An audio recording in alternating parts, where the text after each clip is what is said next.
As many of the G7 leaders gather in France to commemorate the 70th anniversary of D-Day, there are behind-the-scenes meetings to address the present-day crisis, namely Ukraine. Nathan King joins us now with more on all of that. Nathan? That's right, Mike. Even though the meetings in Brussels were the G7, not the G8, with Russia excluded over Ukraine, in France, all the major players of the Ukraine crisis will be physically there. They're standing shoulder to shoulder at times. A chance for a breakthrough, perhaps? Parachutes over the skies of northern France, commemorating the 70th anniversary of D-Day. But as leaders gather for this very public display of remembrance, it will be behind the scenes where much of the talk about Europe's present and future will happen. Arriving in Europe, US President Barack Obama held out the prospect of a face-to-face encounter with his Russian counterpart.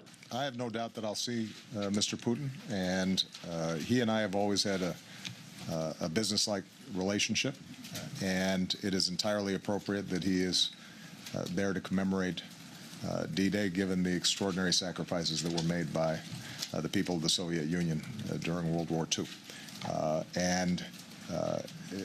Should we have the opportunity to talk, I will be repeating the same message that I've been delivering to him throughout this crisis.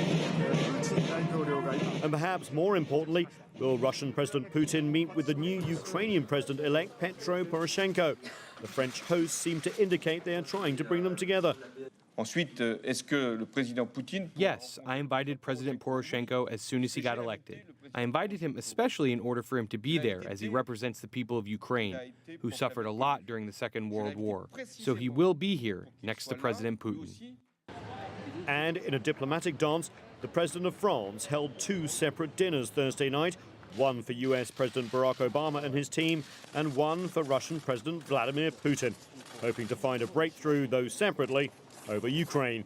Much, however, will depend on Western and Russian reaction to a proposed peace plan from the new Ukrainian president-elect, which he is due to present during his visit to France.